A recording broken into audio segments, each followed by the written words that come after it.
So, good morning, everybody. Welcome to Adoption UK's webinar with Sarah Fisher. I am delighted to see so many of you online today, and fantastic that Sarah's come back to do part two. The timing couldn't be more perfect after some of the guidance that has been leaked yesterday. So, for those of you that haven't joined the webinar before, hello and welcome. They're set up so that we can't see you and we can't hear you. So don't worry about anything that's going on in your background. Don't worry about if there's any chaos going on. We have no idea whatsoever.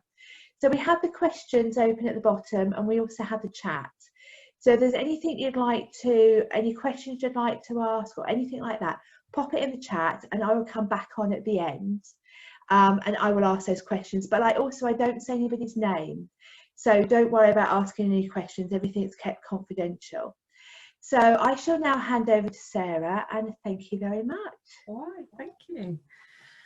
Okay, so welcome everyone. For those of you who don't know me, I just thought I'd do a bit of an introduction to me first, and then I'm going to talk through kind of how we can support children on their return to school.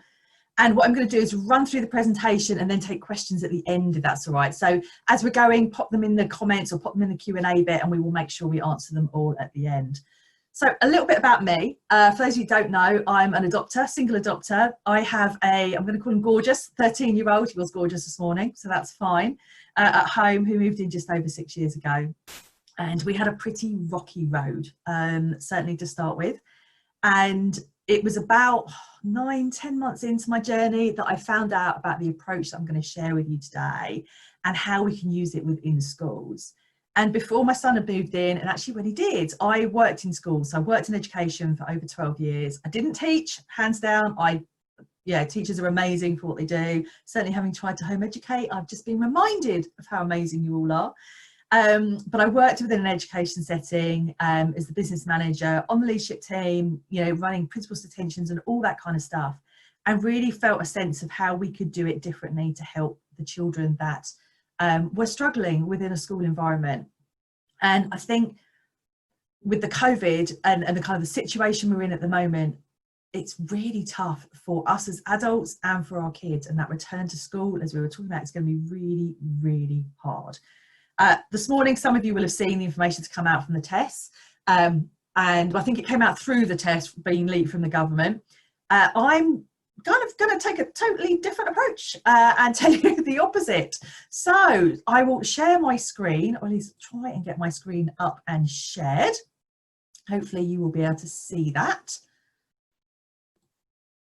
So there we go. Can we get it running? Yep, so I think you can't see that. Can you all see that? I'm hoping you can. Okay, Claire, can you just let me know you can see it? Yes, I can see it. You can see it, brilliant. Okay, sorry, it's just not coming up on my screen, so I just want to double check. Brilliant.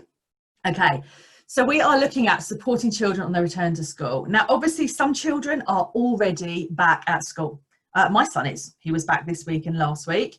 Other children are in a couple of hours a week. Some are not in at all. Some are not going back until September. So it's a real mishmash of stuff. And that's really hard for parents as well as children to manage. And some will have been out from school since, well, I think it's about 6 months, isn't it? And that's really going to be very hard for them. That change of structure, the change of routine, all of those things they're going to really struggle with. The uncertainty about the return, what it's going to look like, how it's going to work, whether they will have all of the children back. Obviously, we've seen in Leicester today, they're closing schools again on Thursday. So we have all of that uncertainty for all of us to manage. And that is not easy, particularly if your child has a trauma background or additional needs, anything like that. It's really hard. And we need to really think about the impact that the return and being away from school is going to have, potentially not being back full time, potentially going back and then having to come home again. All of that's going to really impact them. And it could affect their behaviour. They may really struggle in school. And of course, consequently, that's going to affect their learning, because we all know that if children aren't in the right place, then they can't learn, they can't access it. I think it's also really important that we remember the staff are also going to be affected. There are so many school staff, be that head teachers, TAs, you know, everybody who has worked, and all the support staff, the administrative staff, who have worked so hard over the last few months to support our children. And it's also a hard experience for them to be going through as well. So it's really important we're thinking about them while we are going through this and while we're managing it all. So the approach I'm going to be sharing with you today is about MVR. And I'm not going to cover all of it because we haven't got time and it would, you know, it would take too long. But I just wanted to show you this overview so that you can see how it works and how it kind of all fits together. Now, MVR stands for non-violent resistance, and it's been around for a long time. And certainly within the UK, it's very well known for working within a family setting, but it works brilliantly within schools. I've used it within schools. I used it myself when I went back to work and had learned about the approach. I've worked with other schools as we've implemented it, and it does work, but it is quite different for some people to what they're currently using. It's based on building relationships through connection. So rather than taking that kind of carrot and stick approach, or just telling your child, you know, telling the child and shouting at them, getting, you know, detentions and that kind of stuff, we're building relationships to help them understand themselves and to bring around changes in behaviour. And that's what all of us want for our kids. We all want our children to be engaged in education in a way that works for them so that they can achieve the best they can achieve. And one of the amazing things about this approach is it actually works for all children, irrespective of need. We adapt it to meet their needs. So in today's workshop, I'm going to be looking at the sense of adult presence and de-escalation, because I suspect when we go back to school, there will be lots of children whose emotion comes out in quite tricky ways. And so we want to be thinking about how we can manage that. But also a key part of this is looking after ourselves as the adults, but also about helping and supporting our children's mental health as well as their physical health. Some children have been, you know, in flats for the best part of 4 months now and not left. That's going to have a huge impact on their overall health. And as schools, we are in an amazing position to support that and help them work through that and the fears that they may have about leaving their home and going back to school. So looking after yourself as the adult, as the teacher, as the member of staff, but also helping the children to look after themselves and their own well-being as well. So let's get on. How are the kids going to feel? Probably nervous, excited, fearful, happy, and every other emotion that we can think of. And some children will be able to tell us how they're feeling. Some children won't understand how they're feeling because they'll have such a mix of emotions that they won't be able to tell you. And some children just can't connect to their emotions anyway. So we're going to have to help them do that. As I've said, we're going to have to really take into account the different experiences that they've had. There will be children coming back who have lost loved ones through this time. There will be children coming back who have been in potentially unsafe home environments, and we need to support them and help them through that and put in the necessary support. There will also be some children who have loved being at home, who for school, that's their stressor. So actually spending, you know, 3, 4, 5, 6 months at home with their family has been the best thing that could have happened for them. They've calmed down, they're comfortable, they're relaxed, they're feeling safe, all of those things. And going back into a school environment, particularly one that's different to the one they left and quite abruptly left in March, is going to be very, very hard for them. So we need to really take that into account. And obviously we've got the catch-up situation. Some will have done lots of schoolwork and some will have done none. And that's not a bad thing, because for some children, actually, home educating has just not worked. It's just not been possible for them to do it for a variety of reasons. And I think we have to be really careful about punishing. It's not the right word, but I feel sometimes there is a sense that parents or children are going to get punished for not doing enough schoolwork and for not keeping on top of it. And that's just not possible for all children.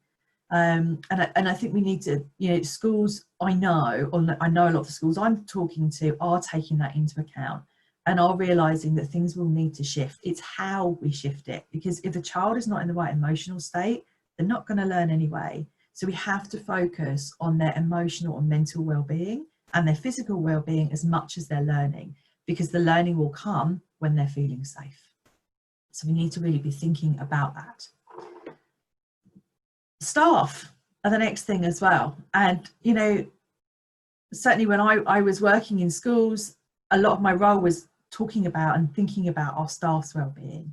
And, you know, one of the things I'm really pleased right now, which sounds awful, is that I'm not working in schools. The stress must be awful.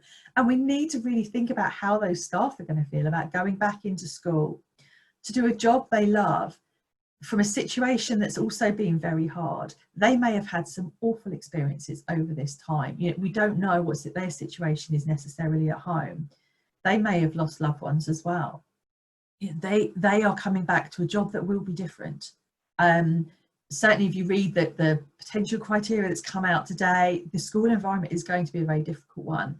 And a friend of mine's a teacher, and she was saying, you know, she's back in school, and one of her pupils, who was about 6, fell over, had an accident, and she said, my natural reaction would have been to go up and comfort them and make sure they're okay, and, you know, and that thing, you can't do that. It's very hard to do that. And so you're going against your natural instincts, and I think we need to be really aware of that for staff and the support they are going to need emotionally and mentally as well. We know that the expectations are a bit of a moving thing at the moment, so we don't quite know where they are, and that stress will be building up with staff over the coming months, where they're trying to work out what's happening. And on top of that, they've got the fear that the virus is still there as well.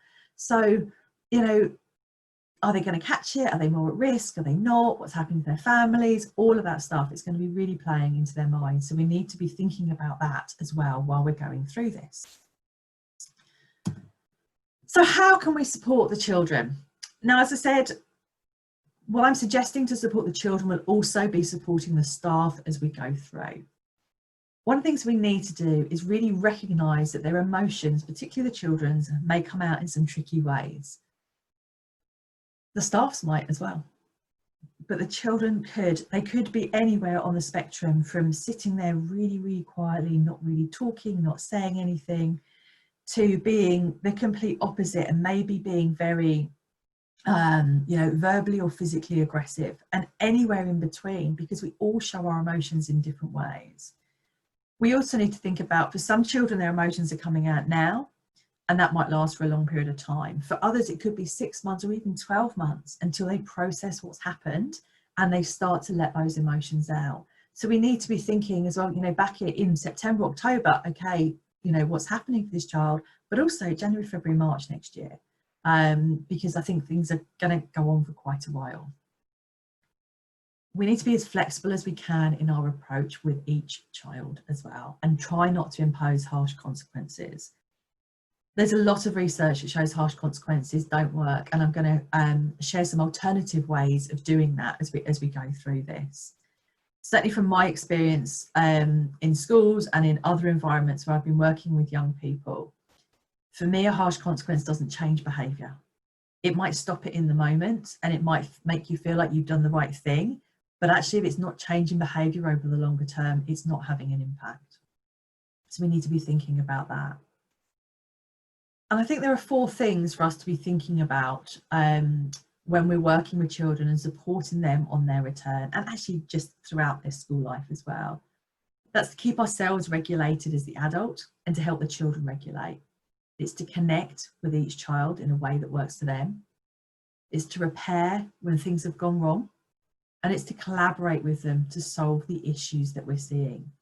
What we don't want to be doing is imposing our solutions on them, because it often doesn't help them. It doesn't change things, and it doesn't change behaviour. So let's look at how we can do those within an MVR perspective.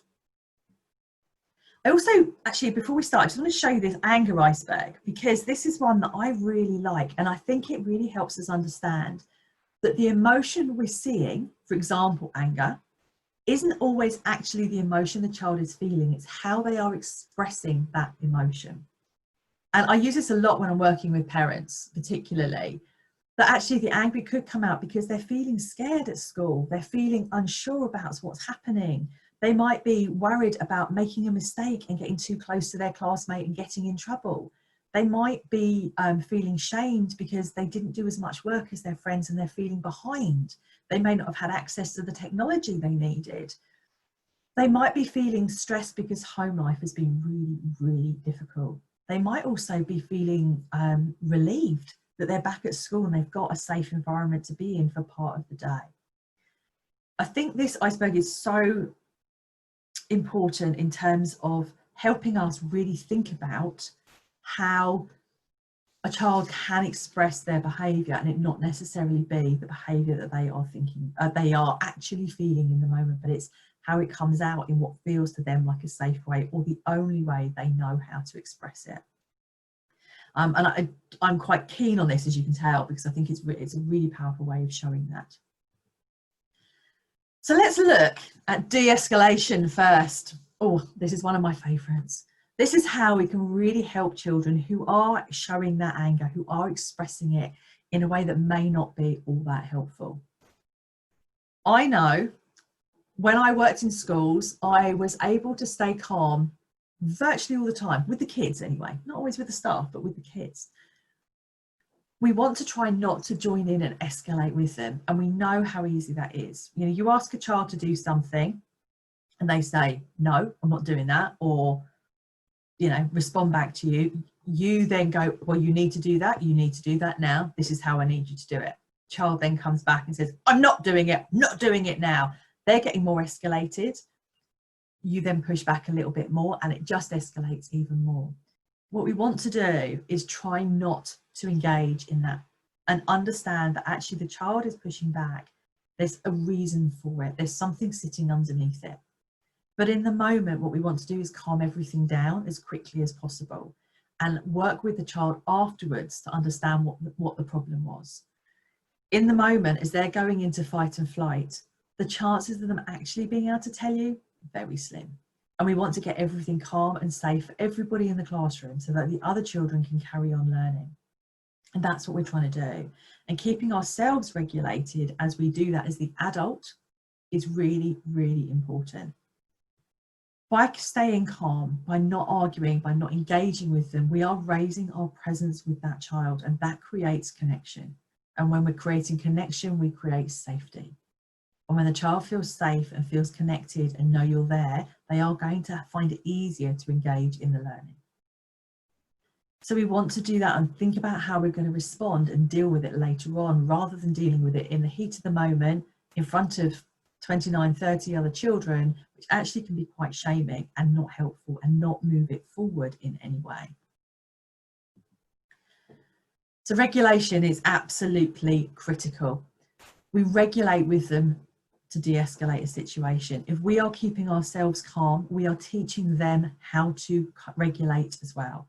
Lots of children don't know, and that goes for all ages. Primary children, absolutely, they're still learning. Secondary children, some of them, without a doubt, they're going through huge body changes, and they may not know how to regulate themselves and calm themselves in a situation.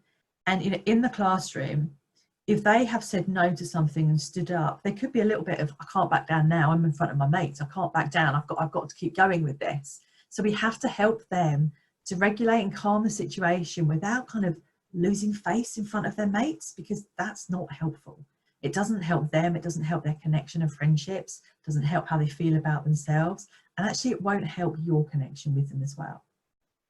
The other thing I've written here is don't tell them to calm down. I don't know about you, but that's got to be one of the most annoying phrases when someone says, just calm down, and you're like, I can't calm down.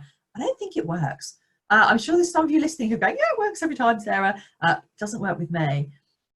And they actually might not know how to calm down. So we need to regulate with them and help them to regulate and know how to do it. And actually, this is something you can do whole class at the beginning and end of a lesson. You know, do some things to help them to regulate, because all of them will have different emotions throughout the day. All of them will have times when they're feeling more stressed or more kind of, slightly out of sorts. So going into a break time, for example, they might be thinking, I find break really hard because it's all, you know, there's no structure, there's no control. Oh, I find it really anxious, or I don't know who to talk to, I don't really have any friends. Doing something before they go into break to help them regulate is really powerful. The same when they come out of break time, doing something to help them calm down from the, you know, the noise and the running around and the activity of a playground. We're suddenly asking them to go from that to sit really still now and don't move too much and just get on with your work. That's a really hard jump to go from to like this. So we need to regulate with them and help them as they come into the classroom to do something that helps them move from that highly kind of active state to a very calm, ready to learn state. So I wanted to share some ideas with you now to help to de-escalate and regulation ideas. And these can be used at any time throughout the day. And I'm sure many of you will have heard of the Coke bottle analogy, where lots of our children are like bottles of Coke and they're getting shaken up throughout the day at school, but they're not getting these opportunities to regulate themselves and calm themselves down. Now, sometimes that bottle of Coke keeps the lid on until you get to school. Brilliant. Until they get home from school, rather. Fantastic. The parents deal with it. You don't have to worry about it at school. But the parents are potentially dealing with a lot in the evening. If as schools we can build in some of these regulation and de-escalation strategies throughout the day, we're helping the child to not have to hold it in so much, to release some of that throughout the day. That will also help with their learning, and it will make parents' lives a lot easier in the evening. So here are some ideas I thought we would talk through, or I would talk through. The important thing is to remember not all of these will work with every child in the classroom, like anything, and some adults will find these easier to do than others. So the first is humour. Now, humour can work brilliantly, and I have seen some teachers use this absolutely fantastically to change the atmosphere in a classroom, to go from, you know, a very stressed classroom to a very relaxed classroom really, really quickly. And I've seen other teachers really struggle with it because it may be not their part of their natural kind of way of doing things. And also, sometimes what a teenager finds funny isn't what an adult finds funny. I'm certainly finding that in my house with my son at the moment. Some of his funny things, I'm like, really? That's not funny. But so different humour can work really, really well. If you are, some children though just don't get it, don't get humour. It's not part of how their brain works, and so it just won't work. But if you can get it to work in a way that is not aimed at a particular child and is not shaming of a particular child or a group of children in the classroom, because obviously that's really important, then it works well. I've seen some teachers really taking kind of the mickey out of themselves to break the atmosphere in a classroom, and it's worked really well, done well, obviously. The next is sensory breaks, and actually I've separated that off from movement breaks, but they're kind of the same, they can work together. When we build sensory breaks in, they will help children to release some of those emotions. And that could be anything from sitting and drawing. You know, when children come back to school, be it now for some children or in September, they need ways of releasing that emotion in a safe way. We need to support them, to allow them to do it, and know that it is absolutely okay to do it. It's absolutely okay for them to have all of these different emotions. And obviously for some of them, it may not have been okay for them to have these emotions when they were at home with their parents. Sensory breaks allow them to release those emotions in a safe, calm way and to start understanding themselves. And, you know, a number of the schools and classes I've worked with, we've had a box on the side with a whole load of different sensory toys in that the kids are allowed to go and pick up and play with, you know, or have at their desk, so that, yeah, and sometimes that just keeps them engaged and working, in the same way that for some of them, you know, swinging their legs backwards and forwards means that they can stay working and focused on their work. We need to be more flexible, I think, particularly as children are returning over the next few months, to help them return and cope in a way that works for them, rather than making them feel bad for needing extra support, or needing support. Might not be extra support, for needing support. Sensory breaks are good for all children anyway. And one teacher I was talking to, it's about a year ago now actually, for her whole class, she had a couple of children who had sensory needs, but she decided, it was year 3 class, that about kind of every lesson time, so when they were changing from, you know, maths to English, stuff like that, they did a couple of minutes of movement and of sensory breaks, and she did different things between each lesson. And it was really interesting talking to her after a couple of weeks. And she said, I can see the difference in all of the children. They're all getting up and moving and doing something. We do it as a whole class. So it's not about you need it, so you go and do it, but you don't need it, don't do it. The whole class are doing it. They're more engaged, they're more relaxed, they're coping better. You don't get that kind of end of day or end of lunch kind of morning session where you can feel they're all a little bit like this and desperate to run around. And she was seeing huge improvements in them, and that will obviously feed into their work as well and their ability to concentrate. So I think sensory breaks are a great way of helping the children when they come back to school to learn and cope. They're also brilliant for the staff because they're going to help the staff to regulate themselves as well. You know, it's going to be stressful. They need to have ways to release their own emotions as they go through the day as well. Movement breaks are another one, and I've talked about those a little bit. Getting the kids moving, getting them active. Something like if you've got a particular child who needs help, getting them to carry heavy books, not obviously too heavy, but from one classroom to the office that they suddenly need to take. It's a brilliant way of connecting. And what you're also doing is showing them you can see what they need. You're recognizing what that child needs and you're building that connection from them. Distraction can work really well as well if things are starting to heat up in the classroom a little bit, just, you know, getting them to focus on something else, you doing something a bit different that they're not expecting, anything like that. It works really, really well. The other thing is, say, keeping silent. Don't keep responding. And this feeds back to what I was saying about don't respond and respond and respond as they are, because actually it's just going to get worse. Just leave it in that moment. I've said zip it. That's one of the phrases I use with parents a lot, and not obviously telling the parents to zip it, thinking about that in their heads. And I think that can work very well in the classroom as well. Actually, silence can work just as well. I've seen lots of teachers who, when they want the kids to go silent, just stand at the front and kind of put their hand up and just wait. And the whole class just falls silent.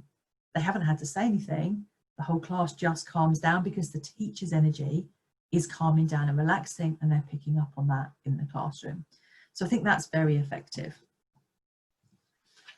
Connect with them. This is the next part of raising your presence and de-escalating. Connect with the children in a positive way. It makes a huge difference. And for those children who may have been at home without any positive connection to adults, this is going to be absolutely crucial. If they're struggling, they need you to show that you can see that they're struggling and that you want to help. Being told they're not good enough, being told their behaviour isn't acceptable, isn't going to help. The chances are they know that, but they don't know what to do differently. So if we can work with them, to connect with them, to show them that we understand, they're going to feel safer and they're going to start learning more. And part of connecting is listening to them. It is so easy for us to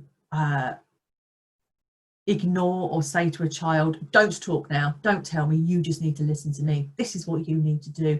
You need to understand your behaviour in the classroom wasn't acceptable and it needs to change. They know that. They know it needs to change. The bottom line is that actually they are communicating how they're feeling in probably the only way they know how. So if they are saying something, and it might not be the nicest thing, might be a bit rude, might be a bit cheeky, listen to what they're saying and acknowledge it. Instead of saying, don't talk like that, you mustn't talk like that in the classroom, say, oh, okay, you think, I don't know, I'm a bad teacher, you think maths is rubbish. Let's talk about it. What is it you think is rubbish? Get them talking about it, because actually that can make a huge difference to what is going on. And it might also be the only time they actually get heard. They may not be being heard at home.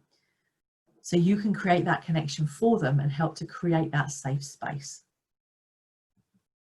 Next is about repairing. So we have de-escalated a situation within the classroom. We have created connection with them afterwards so they know, or at the same time, so that we know we're there for them. We then need to repair if things have not gone according to plan. Now, for the best will in the world, staff in schools are human. They will make a mistake at some time. They will raise their voice when they didn't mean to. They will think that John threw the paper aeroplane when actually it was Mark who was sitting next to him. That's the fact of life in a classroom. And, you know, it's okay to say, do you know what, I'm really sorry. I thought you had done it, but actually I realise now the person next to you, I'm sorry I made that mistake. We are showing them that we have acknowledged that we've got it wrong. We are repairing with them by apologising. We're role modelling with them what to do. And all of that is rebuilding connection with them. Because when a child feels hard done by and doesn't think it was fair and thinks that you've treated them harshly or wrongly, they're going to hold that for a long time. And it's, you know, particularly as they're returning to school right now, they need you to know that they might not be okay. They need you to connect with them. They need you to say, I'm sorry, I got it wrong. They will have gone through so much. Well, we are all going through so much. That repair is crucial. It's role modeling them what to do. And it's interesting how sometimes the children over time will learn how to then repair and apologise if they've done something wrong in the classroom to staff. And, you know, when a child realises they've made a mistake and comes up to you and says, I'm sorry, of their own accord, often outside of the lesson, it is amazing. And, you know, I will never forget a year 10 who had been very rude to me in the corridor and said some very inappropriate things, coming up to me, actually coming to find me in my office. Following day, I think it was, totally, I hadn't asked him to, you know, it had been dealt with as far as I was concerned, and left. And he came and he said, I just want to apologise. I know what I said was wrong. And I was like, oh, you've been sent here? And he was like, no, I just realised what I said was wrong. And it was really powerful that actually part of the approach we were taking was teaching them that when you get it wrong, you go and apologise. And, you know, that's part of education. That is the part supporting their learning back to school. When we're doing this, all of this will support their emotional development. And if they feel like they've been wronged and they're in a negative mental place, actually we need to connect with that and apologise for that. And then finally, I want to talk about collaboration. Well, not quite finally, but talking about collaboration and how we work with them to bring about change and understand what support they need from us in their return. So often we believe as the adults, we know what they need. And that might be, we know that they need very strict, very regimented, you know, behaviour controls, and that if they're wrong, they're straight into detention or exclusion, or they need to suddenly start, you know, behaving immaculately. Let's be honest, if they're struggling to behave, they're not going to suddenly be able to meet all the expectations without support from us, particularly not after this period of time. They are going to need support to do that. And if we work with them, if we collaborate with them, if we talk to them, if we listen to them, we can find ways to resolve it together. And ultimately that is going to do more to change the behaviour over the longer term than it is just putting them in the detention cycle. And, you know, I used to do principal's detention once every half term. And you'd see the kids just going back round on a circle. You'd be like, why are you here again? You know, this is nuts. This isn't working as an approach, because they've gone through the detention system we had that kind of ranked up effectively until you got to principal's detention. And they were like, well, my mates are all here. We come on a Friday, we do our homework, and we all get the bus home together. Not acting as a deterrent. They clearly don't care. And actually, they're not having to change their behaviour. They're just being told off. It's a process that they go through. And when we're supporting them back into school, we want to help them understand themselves and what has happened and what they have gone through, so that emotionally they are more developed as we come out of this. We want to use this as an amazing opportunity to support the emotional development of our kids. And when we support their emotional development, we support their academic development and everything else about them. In MVR, we use what's called the deferred response as part of this collaboration step. We do it when the iron is cold. So not in the middle of the classroom when you're having or trying not to have a bit of a debate with a student. You would do it away from the classroom, or certainly away from everybody else in the class. You wouldn't do it in front of everybody. And, you know, when they are escalating, they're not going to be rational in front of their mates. They're not going to, and they can't be necessarily, because they've gone into fight and flight. If we talk to them at a separate time, we can absolutely work with them and support them. We're talking to them after the event. So that might be that they stay back at the end of the lesson and you have a chat with them, you might decide that's not the right time and you're going to find them at break time or, you know, lunchtime or something, and talk to them about what happened. Help them understand what was happening for them. Help them understand what your issue was and find a way of making it work. And if you can avoid shaming them or punishing them unnecessarily, absolutely do, because if we can work with them, we can start to bring around change. We can help them understand themselves and learn different ways to react and respond in the classroom, whether that is to the child behind them who's kicking their chair, although they'll probably be sitting too far apart for that when they go back, but you know, the child behind them who's annoying them, or whether that's you asking them to do something they can't do. And we've all seen children who have been asked to do something in the lesson and can't do it. So, but instead of saying, I can't do this, for whatever reason, they might not have the confidence to do it, they might be too scared to do it, they just sit there and maybe start messing around and start doing other things, and their engagement goes, and then they get told off for not engaging, and then it becomes this vicious cycle. These conversations are about saying, I can see you're struggling in the classroom. What can I do to help? What do you need that I can, you know, from me or from the TA or whoever, to help you manage to cope with coming back to school, with the change in class, with the change in teachers, because they're going back to a very different environment. And, you know, if you did get it wrong in the classroom, you can also apologise as part of this. You know, if you've given them work that maybe was too hard for them to do, or you realise that actually they hadn't done as much as you thought they had last term, so you need to pick it up, that's the time to say, do you know, I'm really sorry I got it wrong. I'm really sorry, you know, that's how you were feeling. Let's see how we can help you as we move forward. And I think that's the really important part of this kind of, it's a staged process, which is all about building connection as we move through it.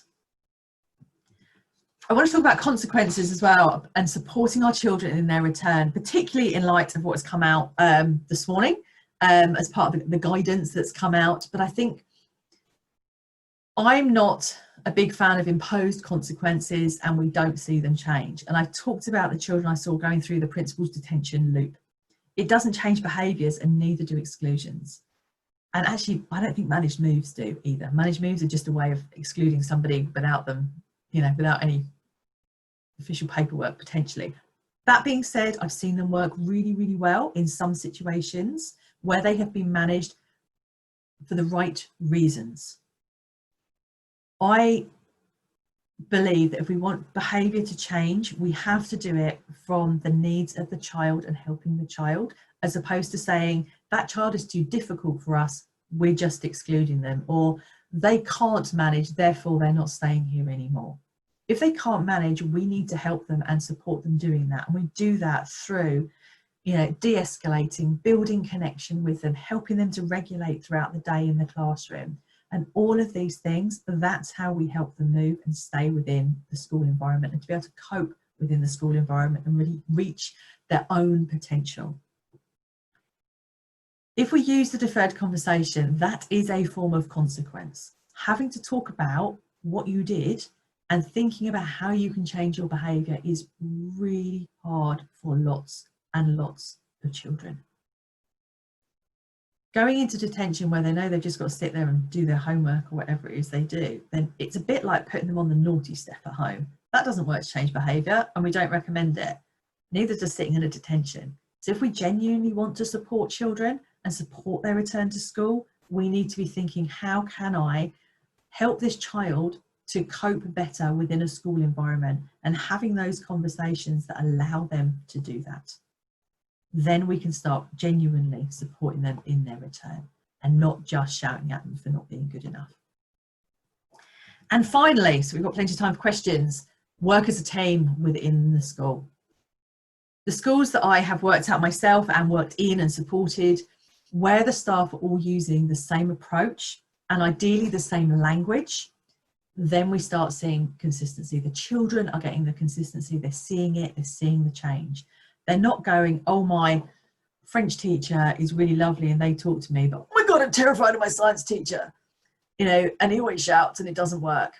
And, you know, I've worked with so many parents where they're saying there's a real problem in science. I'm just picking science. Sorry if you're a science teacher watching this. you know, there's a real problem with something's not working. In that case, there's a connection issue between the teacher and the member and the child. And if we can get in there early enough, we can change it and repair it. And that makes a huge difference where the whole team is working together. It's easier for everybody because everybody knows the approach. Everybody is supporting the child in the same way. The child is getting consistency. You can share what works with individual children, as I know, you know, lots and lots of teacher staff do. They work with them as, you know, as a school. You'll meet and talk about an individual child, what's working, what's not working, what they need, what they don't need. Oh, excuse me. You can also step in and support each other if things are escalating, but don't overpower the child. Don't suddenly have, you know, two staff kind of standing, staring over a student. That's awful. That feels horrible. But you can kind of step back or say, actually, let's, you know, come on, let's go and get the books from another classroom, or do something that helps break it, that is working with the member of staff to help them resolve and de-escalate the situation. So that is a really quick whiz through how I think we can help and support kids on their way to school. So I'm going to stop sharing my screen now and pop back. Oh, I've got lots of things buzzing. And really think about answering any questions you've got and taking it from there, if that's okay. Thank you very much, Sarah. My goodness. Again, lots and lots of information to take in. I'm going to need to watch it again, I think. Yeah, sorry, loads to squeeze in. Yeah, no, and we're very grateful for the amount of content you're able to put in. I'm going to go straight into some questions, if that's all right. How can schools provide interventions and sensory equipment in an inclusive way, e.g. shared sensory toys given the government guidance? Each child would need their own set. Yeah, and that's going to be the really tricky bit at the moment. And it might be that each child has their own sensory, you know, they pick one maybe, that they have their own sensory toy on their desk. Because I think from the guidance we've got at the moment, my understanding is each child's got to have their own desk all facing forwards with their own sets of pens and all that kind of stuff. So it might be that we need one sensory toy on each desk, that is that child's sensory toy for now, until we get to the point, hopefully we will do, where we can have a kind of shared box of them somewhere. Yeah. No, thank you. And they can just, you know, my son really enjoyed Blue Tack. Yeah, Blue Tack's brilliant. It doesn't have to be expensive sensory toys, you know, something that can just be pulling and something like that can work, can't it? And you can get these little yellow stretchy men. Yeah. And we go through those like they're going out of fashion, and they're brilliant, and they're really, really cheap from certain online sellers. So you can get those, well, I shouldn't remain nameless, but they're really cheap and they all come individually wrapped. So actually you can put them, you know, on each desk easily, and then, you know, they would definitely meet requirements. They can be disposed of at the end of the session, because they are literally 1p each, aren't they? They're brilliant. Thank you. Are there any suggestions to alternative activities to carrying heavy books to the office? Our risk assessment means that children are not allowed to wander around the school due to the risk of cross-infection. Yeah, okay.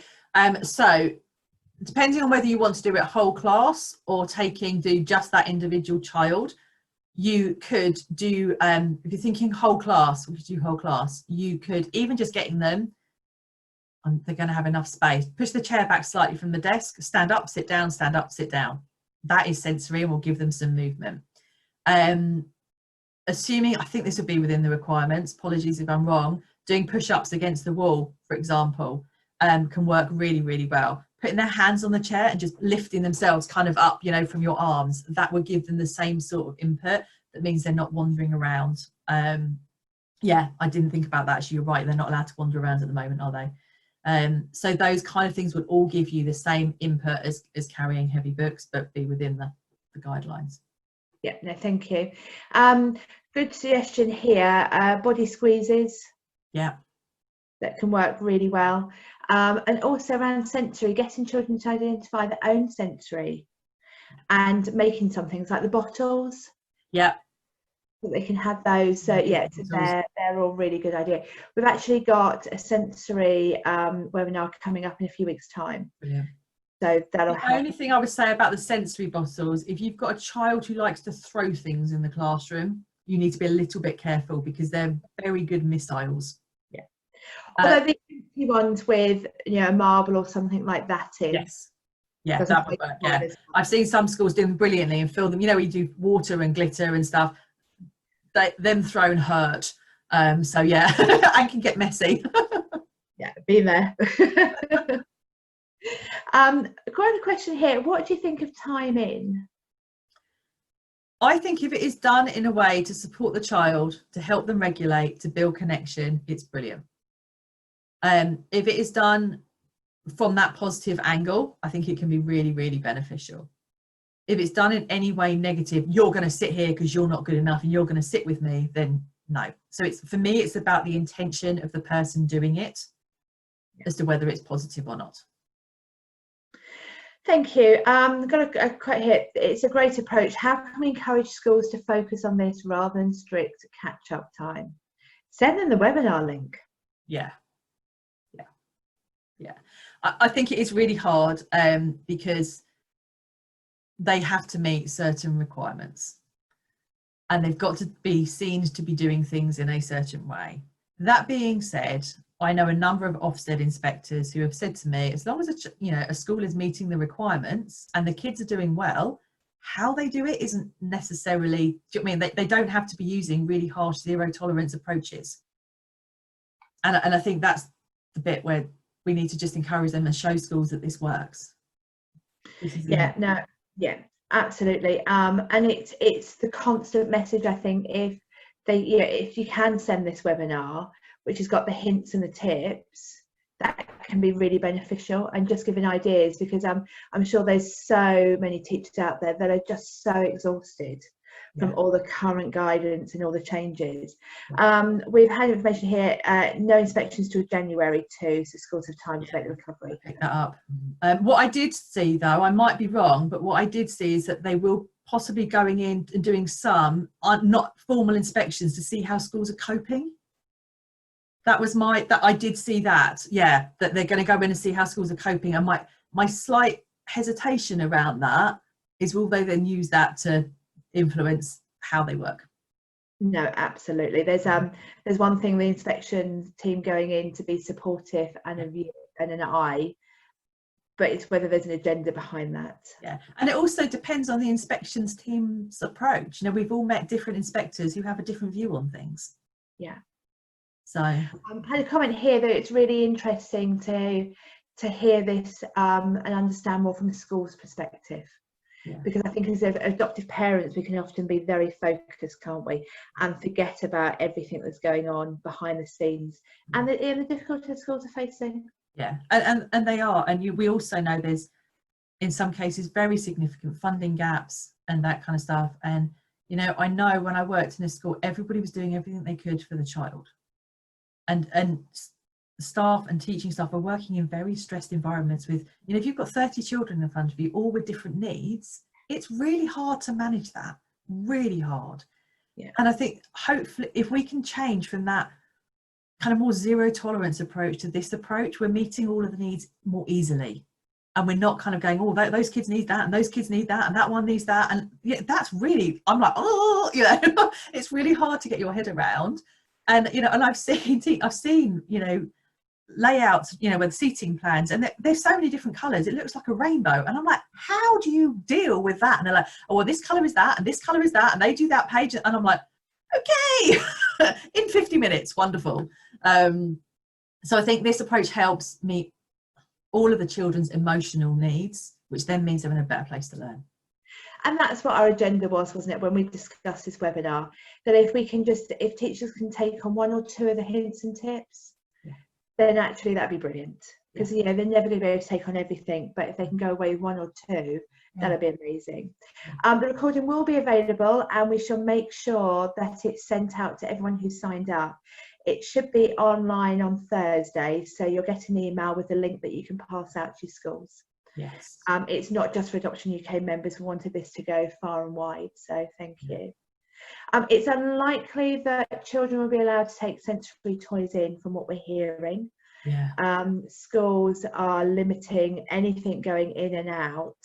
So I would think that whatever's in school will need to stay in school, and whatever's at home will need to stay at home. But maybe it's something that can be replicated in school so that you have it. Absolutely. Lots, lovely to see you both. I'm just seeing if there's any other questions. How can support staff, like learning mentors, who work with multiple children across the school, continue to provide intervention work during this time when they're not allowed to go into more than one bubble? That's going to be individual schools, isn't it, to how they... Yeah, that's going to be up to the individual schools and how they've set up their bubbles. Because I know some have grouped their bubbles around the child's needs. So they have put, you know, children who work with a particular learning mentor in one bubble, so that person can work with that team. I suspect also the guidance is going to change on this left, right and centre between now and September. Yeah. I also wonder whether it's going to depend on the school setup. I think it's going to be very individual to the school. Because I know you're not allowed to get within, is it a metre they've said today, or 2 metres of a child for more than 15 minutes? So, Stuart, can I unmute you so that you can just come in at this part? Would that be okay? Hi, how you doing? Hello, sorry, putting you on the spot completely. That's okay. I just thought it might be from, if you want, do you want to just explain who you are? And Yeah, I'm a head teacher of a primary school in Birmingham, Colborne Primary School, and also adoptive parent. And is an absolute superstar in the education world. He's forgotten to mention that part. From a head teacher's point of view, could you maybe put a bit of your knowledge in? Just regarding the learning mentor position. Well, yes, and anything that you think would be really useful for parents to know that we can go away with? Yeah, absolutely. I think a key thing I'll do with the learning mentor is first, we're having this right now at the moment. We've got about 90 children back across the school at the moment. And our learning mentor team and our pastoral team are still working with those individual children, even if they're in different bubbles. And the way we're doing it is the children are coming out of the bubble to a separate room where they can still have that social distance conversation and that work. Because this is the most critical time to have those conversations and carry on that work, and we can't just pull that. So from that point of view, that for us, that is how we've managed that, and we've risk assessed so that can continue. But in terms of a lot of other things, there's so much that schools could be doing for September in terms of rechanging their curriculum, where we're doing like a lot more well-being, a lot more outdoor activities. We're reducing the length of every lesson to sort of around 30 minutes maximum. So, you know, lots of these things, but it's just about thinking about it. What do the children need?